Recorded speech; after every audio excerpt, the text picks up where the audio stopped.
There's nothing like cracking that cellophane and pulling that record out. It just smells great.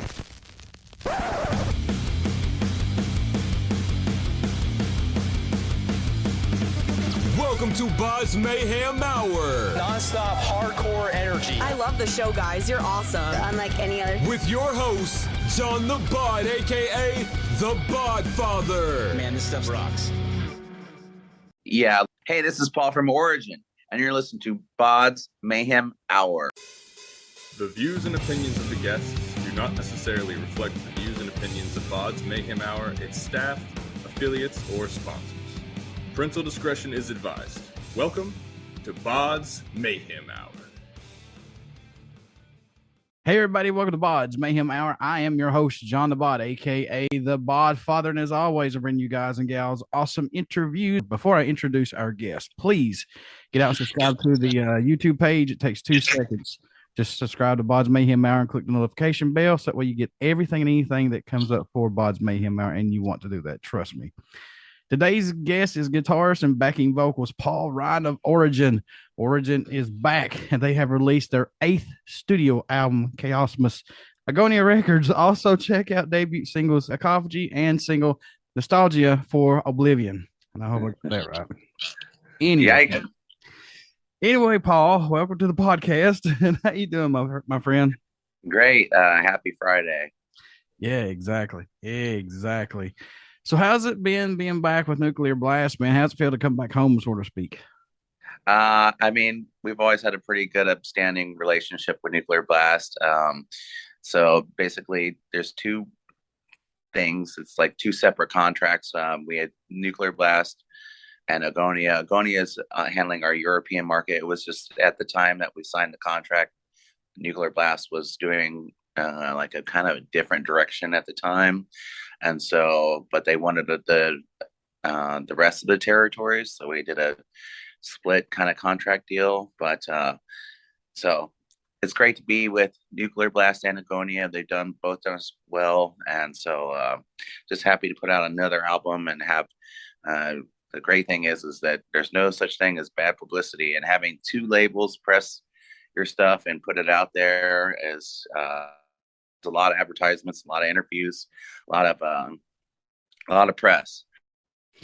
How excited are you to release the 8th studio album titled Chaosmos? Because this has been 25 years in the making, man. Let's talk about that a little bit. Yeah, it's basically a combination of 25 years of all the music, like just still being Origin, still, full tilt, but, trying to present a different, we want it to sound like Origin, but we want to make each album have its own identity and be different. So, that's very important to me. Still have integrity, so it's not watered down or, sold out per se. I don't know how much so in death metal really, but you know what I mean.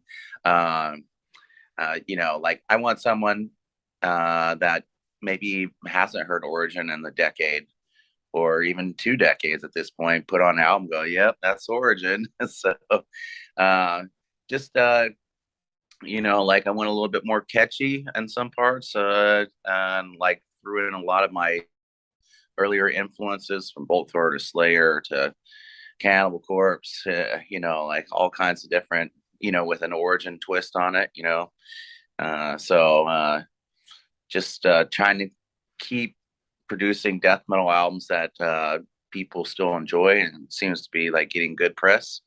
And no one's, like I haven't seen too much hate on the album, so I guess that's a good thing. I have learned to stay away from that. Yeah. In my elder state, but yeah, here we are, 25 years. I never would have thought I had 8 albums in 20 or even be performing death metal 25 years later. At the time, when I started, it didn't really seem even accomplishable. Oh yeah. But how good does that feel though, to still be around and putting these albums out, but still adding a new twist of music in this, because you have to go outside that box. You have to keep growing and growing and growing, or it's just going to get stagnant. But how good does that feel to say, hey, this new album is still, true to our roots, but there's still new stuff on it? I mean, how excited does that make you though? I mean, I'm very happy with, I mean, like that's kind of the trials and tribulations of being a songwriter and writing songs, and like, like it is, uh, I'm happy with how the album came out. I mean, um, and I enjoy, like you say, it's it doesn't matter if you're riding the fastest roller coaster in the world. After a while, if you ride it too many times, and it's all the twists and turns, and Yeah. so I mean, I use that analogy a lot, but it's like I'm basically trying to create like that same kind of effect with having that super fast roller coaster, but throwing in a couple new twists and turns to keep our fan base, like to give them something new to look forward to, and I hope that it has the staying power of like all the other albums. Like I feel like every time Origin releases an album is kind of staple in death metal time about what's going on in the scene. But yeah, it's trying to create something new because there's so much music out there, and so many talented bands, and just trying to stay upper echelon, and try to create something that death metal fans worldwide will appreciate. I got to know this because the 1998 EP coming into existence gained the band a lot of traction. And then after Origin joined Luminaries Now, Cryptopsy, and Gorguts on the 1998 Death Across America tour, man, it seems like there was just a monster unleashed with you guys. Did you ever think that would propel you guys to go on that track? Well, I mean, that's the thing. We were playing so many great shows in the early era of the earliest stages of Origin, but like just I was tape trading. We actually had tapes back then, and now it's pretty cool because Chaosmos is on tape as well. But I would send out tapes, and I'd handwrite letters on the mailing list, and I was the guy pulling up to the stop at an intersection, chunk, stapling flyers on the telephone poles. Yes, sir. I was that guy trying to, I was probably pretty annoying to most of the general public, but, it was a different world back then. There wasn't Zoom and FaceTime and YouTube, or really YouTube, you know what I mean? So it was like, you were mailing out your tape or CD to like underground zines, and you were you would just go to a death metal show and hand stuff out, and then like we just the word of mouth, and then we just kept getting like we open for Napalm, we open for Suffocation, Nile, Cryptopsy, Oppressor, I mean, like with Next Door Statesman, Cephalic Carnage, and just doing show trades with Bore and Lead. So just a combination, and then playing I think it was Vile and Drawn and Quartered and Cephalic Carnage, and Relapse showed up, and then like that's when the label talk started happening. But yeah, it's just, I mean, a huge whirlwind of success really early on. Like I didn't even know what was going to happen. I knew we had a good band and had something that was what I felt was new to the scene. And at that time, the scene was very, it was growing, and there was a lot of new bands doing new, like those bands that we mentioned, we're doing new sounds, Nile, Dying Fetus, Cryptopsy, Origin, Skinless, Exhumed, Nasm, so many, Cephalic Carnage, so, but it's cool now, like how the scene has changed. There's web scenes and podcasts and Zooms and YouTubes, so like I feel like it's helped the scene grow again. And you know what, man, you hit the nail on the head right there. These younger bands of today, they'll never know the pain of, like you said, going out and hammering up your flyer, or doing the mix tapes and trading tapes and stuff like that, because I remember those days. My first cassette tape was Guns N' Roses' Appetite for Destruction on a recorded tape, and I was like, hell yeah. But that happens to everybody, and nowadays with the internets, as I call it, everything is just click, click, click. Hey, did you get our email? Did you know about the show coming up? Subscribe to her, blah, blah, blah. And it's like, man, the word of mouth is just gone from the day usually, now, just about. Yeah, well, I mean, yeah, I still see a little bit of handbills that fly at, around, guys standing out front after the show's over, handing out flyers to people even. But yeah, it's a different scene. But, I think the scene is, I mean, it's hard to tell with the pandemic and everything, but it feels like there's just like, in death metal and deathcore and all that stuff, it seems to be, to my opinion, with all the amount of tours and all the bands out there, it seems to be growing, the underground scene and hardcore too. So, all right, Paul, did you feel a little pressure while working on this album at all? Oh yeah, I mean, I have a self integrity that I feel like I want to hold to myself and my band members as well. Jason, he's been in the band over a decade now. Mike and John have been in the band 2 decades now. So we all have a personal standard about our musicianship or abilities or what we bring to the table, like with respect to all the old members, and the different lineups, we want, this is the third album that we have done with this lineup. So we're trying to do, we want to do something with this lineup that's different than the last 2 albums, and also, be neck and neck with anything that we've done in the past. So, there is some pressure, I mean, like, it's,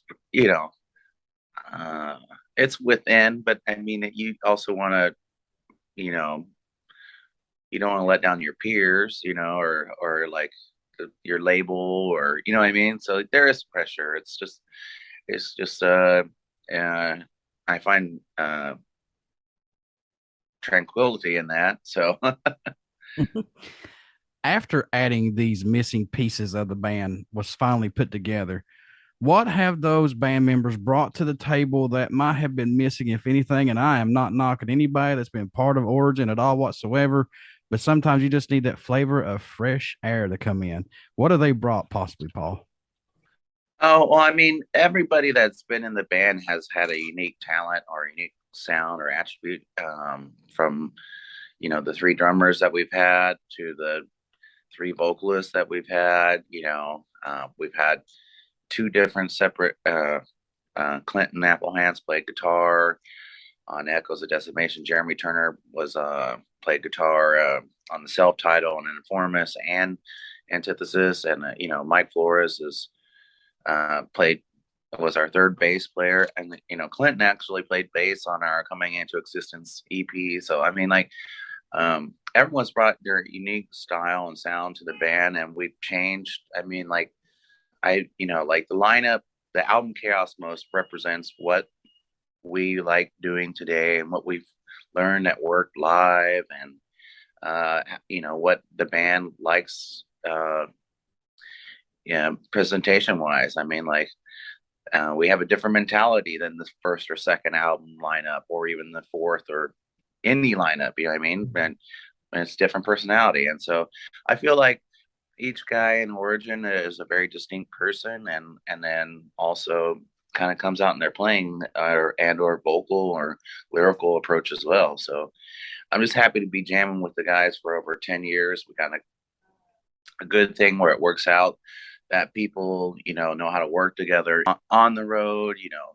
I mean, you spend a lot of time at airports, you spend a lot of time sitting in a van together. So, the fact that we have some continuity and are still performing albums that I feel are still unique to Origin sound and create new twists and turns, I'm happy with that a lot, actually. And you want to strangle some of them at some point?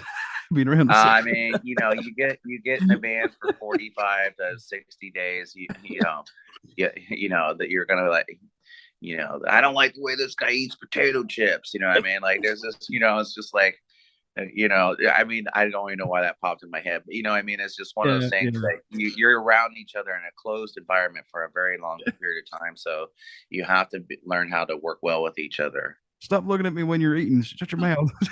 Yeah, exactly. What led the song Ecophagy to be the first track released off this album? What was it about that song that you guys said that's got to be the first one that comes out swinging? Well,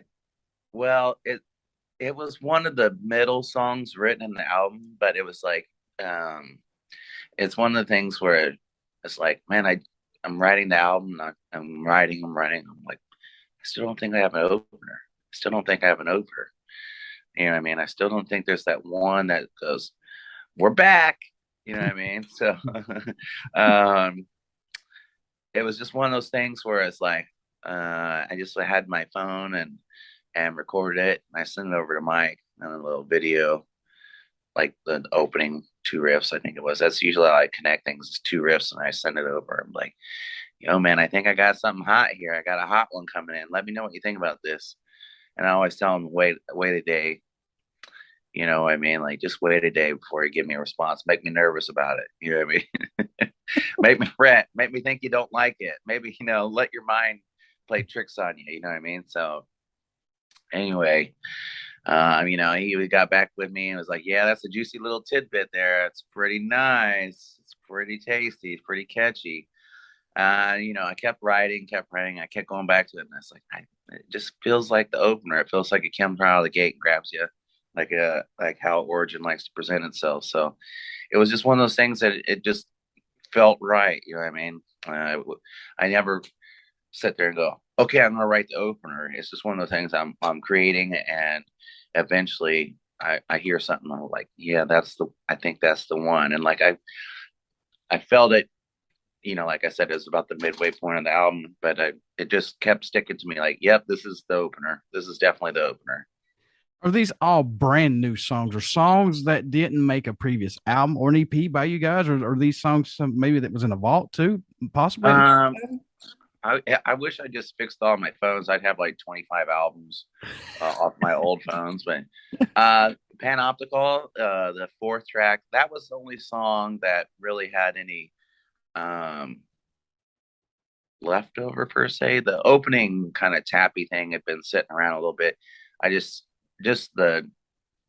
even know how long it is, but maybe the first 30 to 45 seconds had been sitting around a little bit, and I just didn't know how to construct it into a song. And then, you know what I mean? It was just like, hey, what about that riff? So maybe I need to go back to that. So it was one of those things where I was like, went back and like, okay, maybe I can connect the tissue sinews somehow to make this an intro piece to a song. And like, actually the bass playing on the intro part is kind of foreshadowing to, like, there's a riff later that we go back with the same melody, but I do a good, more following the bass line instead of doing like the tapping and kind of so that's about it. The beginning of Panoptical was about the only thing that was kind of sitting around. I wouldn't say leftover, because it was never intentionally set to be a song for another album, but it was just a riff that I had kicking around probably since Unparalleled, maybe even before Unparalleled Universe, but it just didn't form into a song yet. So was there any tracks that didn't make this album we can see on another album or an EP down the road from you guys, or just there is something, I don't know if I'm allowed to say it. We did record another track. There was a 9th track recorded. It'll be out soon, I'm sure of it. I just don't know if I could say anything yet. That's okay. I'm sorry. I was told that they needed us to record something extra. It is a song. I don't know if I can say the artist or anything. We'll just say there's a song that you guys recorded. There's a song recorded that they're gonna eventually put out the stream or something. I don't know what the time frame is, but maybe that's why they work at the label and I just play guitar. Any track standing out more to you than any right now on this album? I know these are your babies. I know you took your time on all this, man, but Paul, are there any that stick out for you possibly? I mean, they all have their, like reason why I like the songs or whatever. I mean, I will say, I mean, the last song, The Closer, was the first song written, and it was only like 4 minutes long. But I composed songs, like, oh, that doesn't work with this song. Okay. And, okay, I'm starting another song and I'm starting another song. Oh, that riff doesn't work with either of those. That could find this way back into this one. So, Heat Death, started out, we just called it 4 minute banger. And then it was 5 minute banger. Then it was 6 minute banger. Then it was 7 minute banger. And then it was 8 minute banger. Because it was just riffs back to back, just fireballing right after each other. And so that was one of the things where, I mean, I can't say I like it any more than others, but it just had the most time invested in it.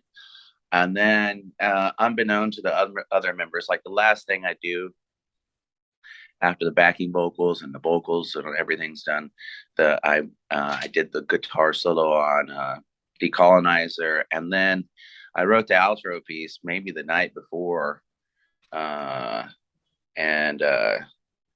so unbeknown to the other members, when they pushed play, I didn't know that was going to be on there either. So, so I guess just because it's like 11 minute, I don't even know, it's 11 minutes somewhere in there, long track. There was so much time invested in it. So if I was, like, okay, this is my golden child, I guess it'd be Heat Death, just because it's 11 minutes long, and it was the most developed song on the album, I think. So would you say that's the track that kept, totally ended up sounding different than it was intended to? Yeah, I mean, like, well, it just kept expanding, it kept growing like a giant monolith, you know what I mean? It was just like, it was like, it just, pieces of it kept coming, like, that weren't working in other songs, you know what I mean? And that was, luckily enough to me, I was able to tie it all together, you know what I mean?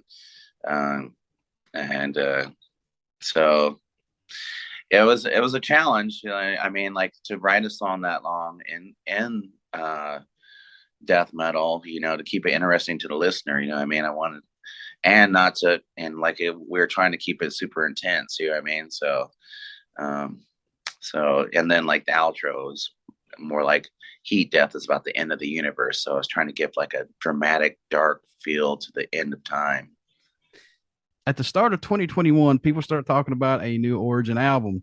So you started doing a song per month until you got it all finished. But during this time when the pandemic was going on, did this give you more time to be more creative than, say, not being in that time frame of the pandemic? Did this allow you to be more creative, possibly? Okay, I'll go back just a little bit. So Unparalleled Universe came out in 2017, and 2020 started out as a great year for Origin. We did the 70,000 tons of metal cruise in January, followed by 3 weeks in Central to South America tour, and then we started our 2020 Occupation Domination tour, and it was going to be a 35-day tour. We started 4 dates of it, and then the world changed. We got denied entry into Canada, had to drive from New York to California, return all the gear.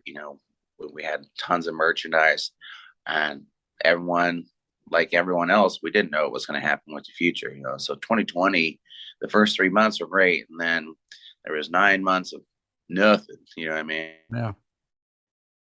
So we felt that when we were on that 2020, the last 2020 tour, I don't think we had much more plans of doing anything else around Unparalleled Universe. So we were in the idea of, like, maybe unless something, huge tour wise comes by, we're going to start prepping on an album. But then I think everyone went in the shell shock. You know what I mean? Like, I didn't know what the world was going to, hindsight is 2020, literally, you know what I mean? Mm-hmm. And we all got 2020. So anyway, starting at 2021, I was sitting there, and I had, like I said, there wasn't really any old material, per se, besides Panoptical. And so I think it was like, okay, if I want to have an album out by the summer of 2022, that means I need to be in the studio by January. And, because it takes a month or so, record and all that and logistics and mastering. And then they got to press it, get at, start building a campaign for the album and get a strategic plan as a label and all that. So I was like, okay, so that's January to have it out by the summer of 2022. So I was like, March of 2021 is where I was like, okay, this is where it starts. This is where it begins. This is where I kind of work better under pressure. I felt like, like I didn't know. I mean, we still didn't really know where the world was going to sit, but things were changing at this point. And so I wasn't, I was like one of the last guinea pigs out there during COVID on the road. So I didn't want to be the first one back in. So I did wait a little bit, but then like in March of 2021, I was like, okay, a song a month. I'm going to try to create a song a month. And that didn't mean completed songs, but I wanted to have sinews of different songs. And like I said, from Ecophagy was probably 4 months in. Heat Death was the first thing in. Panoptical, so I had 3 kind of different things going in the first 3 months, you know what I mean? Like, and they just kept building into different things, you know what I mean? And then I started throwing other things in, so I was just adamant, like, I gotta have this album done by December. I gotta feel like I have an album, like in September I was a little nervous. In October I was a little less nervous. In November I was like, okay, I got this, you know what I mean? So, that things changed mentality. When it started going downhill is when everything started changing for the better, in my mindset anyway. I got to know the title, the actual album title, Chaosmos. Was this brought on by the pandemic since you was working all this? Because that name kept coming in your head for like, what, 6 months? Yeah. I mean, I don't know where I really ran across the name, but is order and chaos and universe. And I felt like it just stuck in my head when I was creating the whole thing and the whole album. Yeah. And I was like, Chaosmos. I was like, it just, like I tried to push it away. Like, no. I don't know if that works or, you know what I mean? But it kept coming back to me. It kept drawing me in to the title. I was like, man, it's cool. It's a play on words. It can mean various things, you know what I mean? Like, and it just had a certain ring to it that I thought was unique. And it wasn't, I try to find something that's not over redundant and done before, you know what I mean? And, I'm not saying that I invented the word, but you know what I mean? I try to find something that's newer, that hasn't been played out. Sure. And you guys use Kansas City bass producer Rob Rebick again. So how's working with him again on this, man? He's done, so much stuff with us from the first EP, and then the third album on, he's been like the 5th member, or sometimes when we were a 5-piece, the 6th member. Sadly, he also becomes like Dr. Phil in the studio, because the studio, we're tough on each other and we're tough on ourselves, and he's tough on us too. He wants us to get the best takes we can. And it can, when you're trying to do the best you can, and sometimes you just can't pull it off. Yeah. I mean, like he knows how to read us. Let's take a break, so, or do it again, but let's suck this time. You know what I mean? So he can make us laugh. You know what I mean? I don't feel like somebody's in the room like that. Oh man, what are they going to think? You know what I mean? I trust his and value his opinion. He knows when my timing's off on something. You know what I mean? He knows what we're looking for tonality wise and sound wise, so it's just a pleasure for me to work with him, and he's fun, and he does fun things. He does power metal vocals throughout the whole recording process of that album. And, he's like, you let me know when you guys are really ready to make some money. I can do some vocals. So It's like, no, so it's a big, it's and he's a big fan. He's a big fan of eating, and like I probably gained. I did well during COVID. Like I call it the COVID plus 19 pounds. But boy, we were eating extravagant amounts of pizza and Mexican food and barbecue. You know what I mean? I was like, oh my God, my diet has went to trash, but I ate well. So, and a lot of laughs. So it's a pleasure to work with Rebecca again. And that's good, man, that you have somebody that gets the band, knows exactly what you want, and can make you guys come in and just feel at home and knock it out of the ballpark. That's what you want. Then that stress level comes in. You work with somebody. It's like, oh shit, what did we do? I don't know if this is going to turn out great. Yeah. Well, we never know. I mean, it's all built in layers. So when we push play, we're hearing it for the first time, just like the fans are. None of this was pre-planned and fully rehearsed. So it's just built in layers. And so when we push play for the first time, it's the same. It's new for me as well. So I'm always like, I hope I like it. So the artwork was done by Santiago Jaramillo, and I hope I said that right, Jaramillo.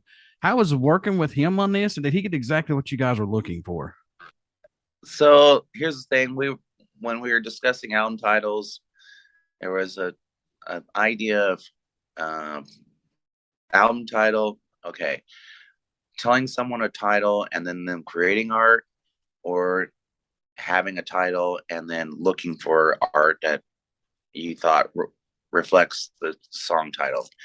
So I was on the second hand of it, and my thought process is like, like I look at artwork, I kind of had Chaosmos in my mindset. I was just, and I wanted to do an orange. I mean, luckily, it was, I hate to use the word luck because I don't really believe in it, but it was just like one of the things where it's like, wow, I wanted an orange type album cover. We've had red, we've had blue, we've had hues of green, we've had gray, so just a different color scheme. And then I wanted something that I wanted to grab me, so, today's world, or whatever, which way ever you go, whatever format or platform you use on your phone, you're going this way or that way, so it was one of those things where it's like, it was a showstopper. It made me stop, I was like, color. Yeah. I don't know if it would have grabbed me as much if it was a different color, because I was kind of looking for that color scheme, and it was just one of those things. I was like, man, the color and the busyness, and it's organized, but yet it's chaotic. There's a lot going on. It's busy, so it's just one of those things where it just kept grabbing onto me, and I was like, set down my phone and I thought of it, and, it was stuck in my head, It's like, I was like, oh man, I think that would look good on a t-shirt, It would look good, Yeah. It's different, it's unique. So, and he was, I told him to pull it. I was like, can you give me like a couple weeks and just pull it off your site, and I'll give you an answer. I got to sit here and just run it through my mind, and see if it sticks with me. And I just kept coming back to it, I'm like, and he graciously pulled it, because he gets commission sales, all that stuff. And I was like, I don't want to take anything away from you, but I don't want anyone else to use the imagery, in case we do use it. So he pulled it. And then finally at the deadline, I was like, yeah, we're going with this, we're going to commission you for your work. And so that's kind of how it just kept sticking with me. And I kept going back to it and thinking, this is the correct artwork for the word Chaosmos in my mindset. So I hope our fan base identifies with it as well. So I think I like the color scheme and the business of it, and I think it really reflects the word Chaosmos well. All right, Paul, what do you hope everyone takes away while listening to this new album, Chaosmos, or just any of the band's music in general, man? What do you hope they get it, or what do you hope they take away from any of this, man? I mean, like music for me is a positive release of negative energy. I mean, the world's a hatred place, a very hateful place, and luckily, I found an outlet that I can use music that helps me therapeutically. I don't really listen to Origin per se. I like practicing into it, but I think we bring, like we're not a Satan, kill, blood guts band. You know what I mean? Like, uh, I try to come up with song titles or song ideas, and Jason, he's a super good lyricist. We throw back ideas of what I mean. He wrote 98% of the lyrics on this album. Maybe I changed a phrase or two, but like this is his third album working together, and we try to come up with Ecophagy is about the death of the ecosystem, Chaosmos, Panoptical, Decolonizer, like Heat Death, about the end of the universe. I mean, there's all this negative stuff. You turn on the TV, there's murder, death, you know what I mean? And like, so, I mean, we're looking more as in a cosmic scale and a sci-fi kind of thriller way.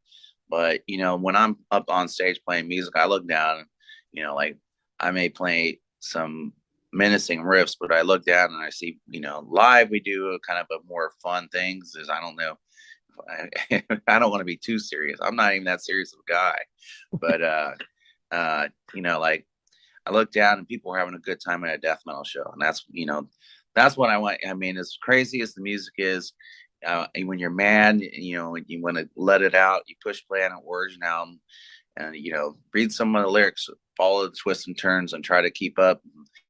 And maybe that will outlet some of your frustration. And at the end of the album, I hope that like, okay, I feel better now. You know what I mean? Like that. I'm looking for that positive release of negative energy. That's the only way I can say it. And I hope that we bring something still unique to the entire death metal scene. I know while you was growing up to childhood, adulthood, all that, man, I know you had a lot of music that you listened to. But and even still today, you still listen to a lot of music that's not Origin. I'm talking about like music you grew up on stuff. But do you still have that go-to album or song that you find yourself going back to and listening to from time to time that you just cannot kick out, Paul? You've got to go back and listen to. I mean, I'm a throwback guy. Like the new stuff. I love the bands that we tour with live. The newer deathcore or techcore or all that stuff. I mean, I love it live, but I don't listen to it per se, like on album. Not like I grew up. My first band was Kiss. I wanted to be. I was Gene Simmons when I was 6 years old for Halloween. You know what I mean? So, I go back and I listen to. I mean, even now it's weird.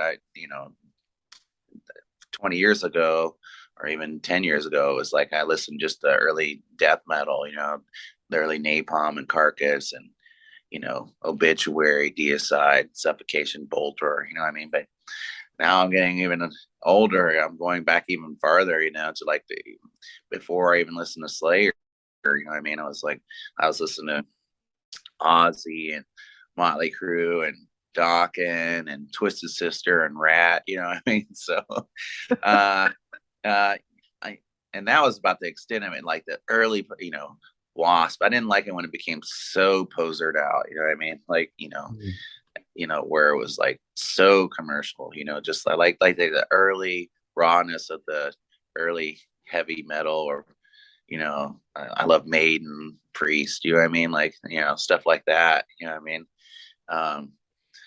But like I said, I don't really listen to Origin per se much. It's very therapeutic when I'm playing it. Like everything kind of slows down. Like in the scene in The Matrix when he finally gets it, That's what it feels like when I'm practicing along to the album. It's just like everything kind of slows down. I feel my mind is at ease because I think music is how people think, you know what I mean? So, and so everything kind of slows down for me to play Origin. But yeah,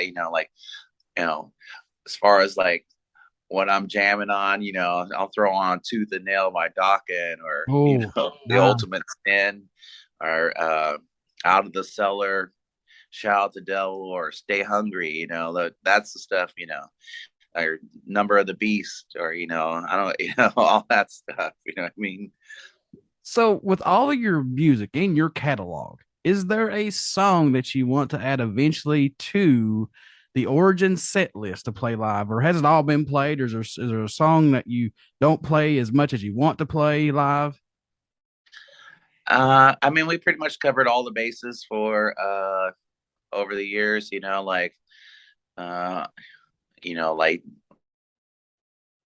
came out. We just played the album start to finish, I mean. So, Okay. we still have only played 2 songs from Chaosmos. So I got to say, I still want to do some stuff for Chaosmos, and because like the album came out June 3rd and our tour started May 5th. So for the first week we were playing Ecophagy and Chaosmos, and those singles weren't Ecophagy wasn't out yet. So people just stood there and watched us play.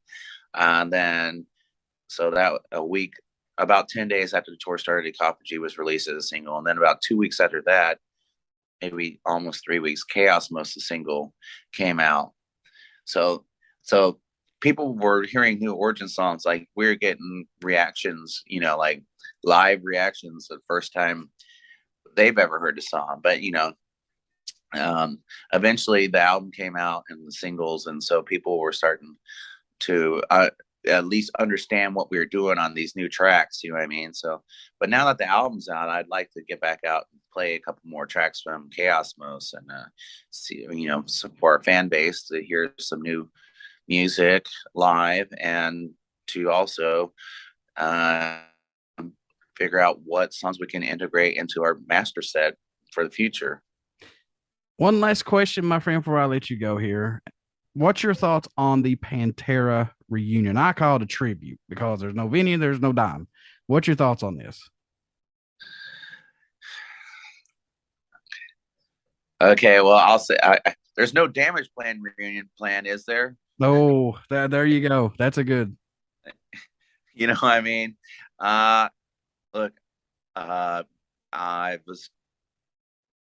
Phil Anselmo was gracious enough to let us play his festival, and he was cool to me. I mean, some people are calling it Philtera, or cash grab or whatever. I mean, I think I don't know how the Abbott family feels about it. I don't even know if it's the parents of the brothers are alive even now. I mean, they'd have to be quite old at this point. But Vinny was pretty adamant about it not happening, if what I remember. Now I know there's gonna be haters on everything, and like, hey, Phil's got to eat. Rex got to eat. I know Rex got busted for tax evasion a decade or so ago for like $400,000 or something. Good so Lord. I mean, I'm pretty sure I'm right on that. Yeah, I was pretty astounded too. But you look it up, you might be able to find that. But in the end, it will never be exactly the same. I mean, Zakk Wylde's a phenomenal guitar player, but Dime was just a one in a billion. He ran around on stage with a smile and played guitar, and just was a ball of energy and a fantastic performer and a great guitar player. And I never met him. I got to see him a couple times, and I just felt like, well, that's a cool dude, you know what I mean? It's just a tragedy what happened. I know that Vinny wouldn't do it because it would lose the legacy of his brother, you know what I mean? And I mean, it gives people that maybe are Pantera fans that didn't get that closure, or maybe some younger guys that never got to see Pantera, this will be the closest. I'm sure the product is going to be what it should be. I hope. I hope it's up to. I mean, I want it to be phenomenal. I'm doubting. I don't know if I'm going to go yet. I haven't made a decision whether either way, but I want it to be phenomenal. You know what I mean? I want, if they're going to do it, and Charlie Benante, incredible drummer, Legacy, Yes. you know, SOD, Anthrax, you know, and to my understanding, a cool person as well. So, you know, I just hope that I know they're going to put the time in as professionals. I just hope it comes across as genuine if they're going to do this, you know, and I know they're going to make money, but I mean, everyone does something to make money. You know what I mean? What's wrong with that? You know what I mean? But I just wanted to hold up. I want it to be top notch. You know what I mean? I don't want to, you know, like when Black Sabbath did the End tour, I felt it was right.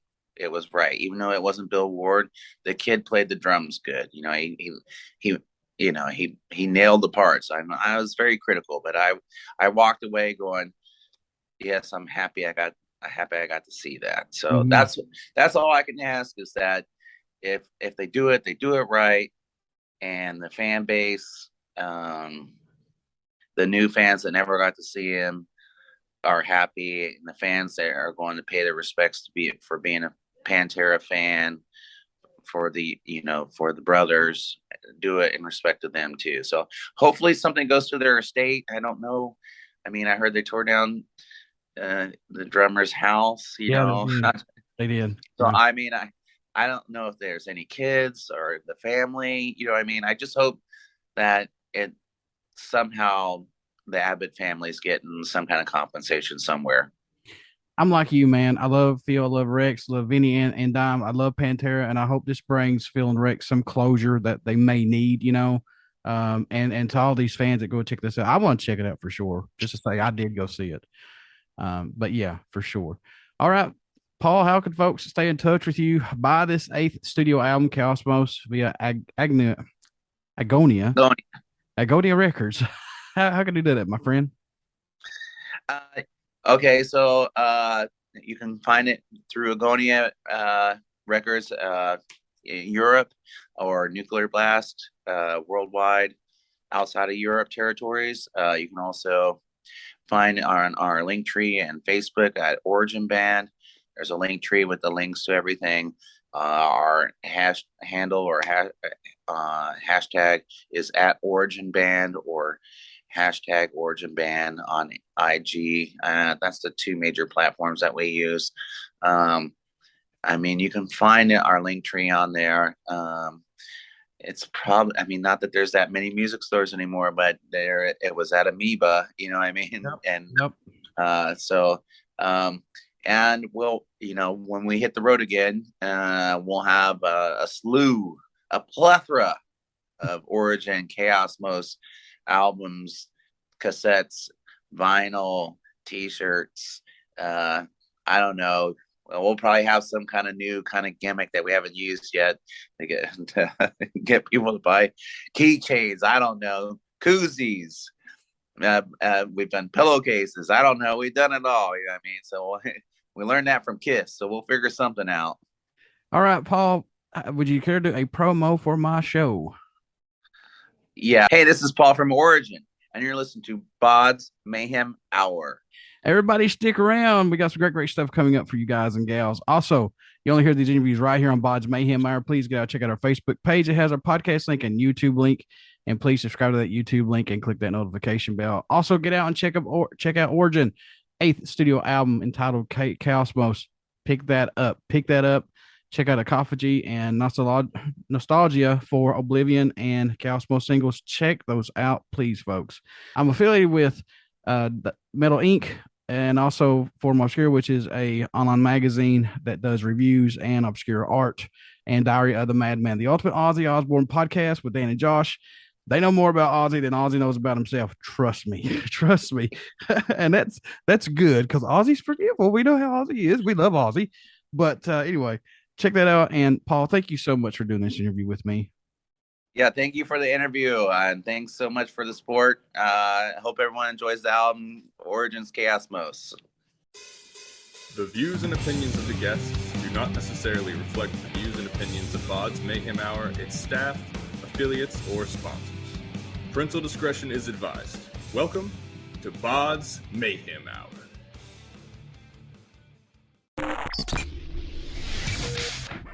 You're listening to BODS Mayhem Hour. Follow us on Facebook, Twitter, and Instagram.